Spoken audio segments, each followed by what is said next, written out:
Bonjour. Ce cycle de conférences proposé dans le cadre de la chaire Franqui 2015 se déroulera à l'Université de Mons. Lors de ces 5 conférences, je traiterai des liens entre les politiques éducatives d'une part et les inégalités scolaires de l'autre. L'objectif sera à la fois de comprendre la nature de ces inégalités, qui peuvent dépendre de facteurs individuels et collectifs très divers, l'origine sociale, le sexe, le statut migratoire et d'autres choses encore, mais aussi, et peut-être surtout, d'en étudier les mécanismes de production en lien avec l'action publique dans le domaine de l'éducation. Les sources empiriques et théoriques de cette série de conférences seront issues de la recherche internationale en éducation, comme de réanalyses ad hoc de données nationales et internationales qui permettront donc des comparaisons. La première séance, la conférence inaugurale, aura lieu le lundi 9 février 2015. Inégalités scolaires et politique d'éducation, questions, débats et analyses. Cette première conférence aura pour objectif de définir les inégalités scolaires. Qu'entend-on précisément par ce terme ou par ce concept? Quel lien peut-on construire entre l'égalité et l'équité? Comment mesurer, analyser et interpréter ces inégalités en lien avec les différents champs théoriques à notre disposition dans ce champ d'analyse?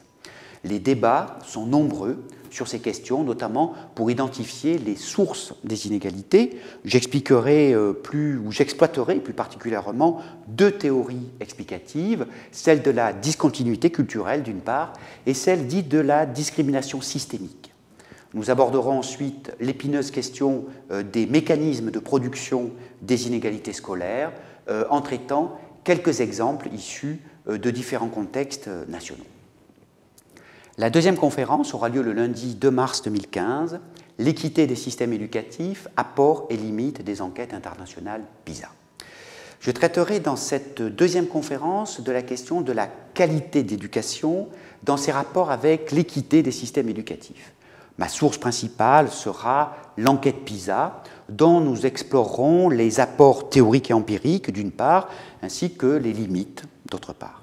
Il s'agira d'aborder à la fois la question des outils méthodologiques à notre disposition et celle des raisonnements que l'on peut entreprendre à partir de comparaisons internationales sur les acquis des élèves en fin de scolarité obligatoire.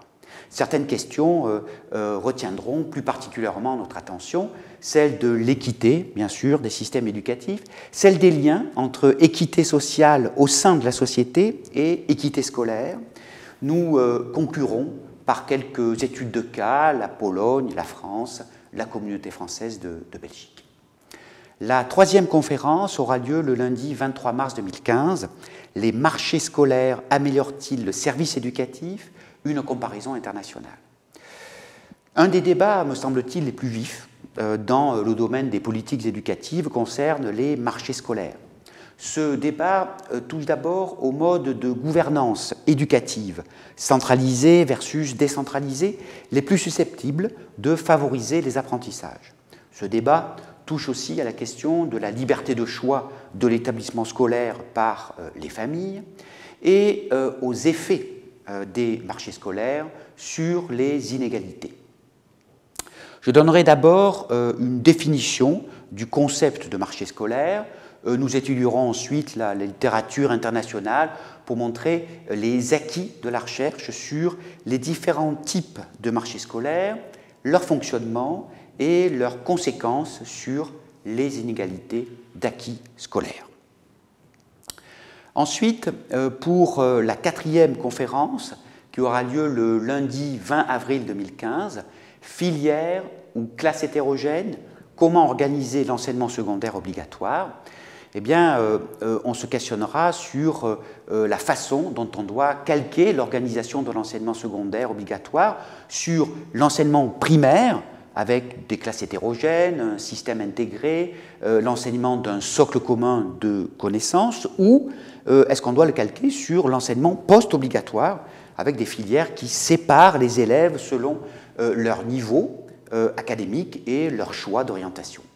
Alors, dans le premier cas, on privilégie un principe d'égalité des chances, alors que dans le second, il s'agit d'appliquer précocement un principe dit méritocratique, qui consiste, en l'occurrence, à donner plus, les meilleurs enseignants, les programmes les plus ambitieux, à ceux qui ont déjà le plus, au plan scolaire comme au plan social.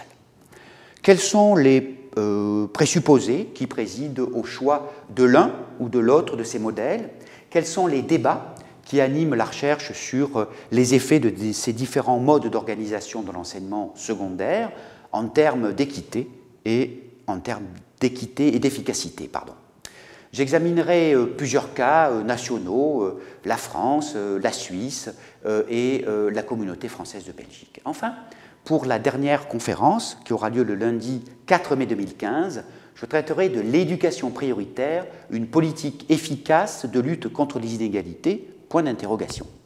Alors pour terminer ce cycle de conférences, nous aborderons les politiques d'éducation prioritaire dans le monde. Elles prennent des formes très différentes d'une période historique à l'autre, d'un pays à l'autre, et nous examinerons les principes qui président à ces politiques, les modalités de leur mise en œuvre et leurs effets dans différents pays européens et extra-européens. En fin de compte, j'interrogerai le bilan de ces politiques et j'identifierai les dimensions les plus pertinentes de leur efficacité. Je vous remercie de votre attention. À bientôt, j'espère.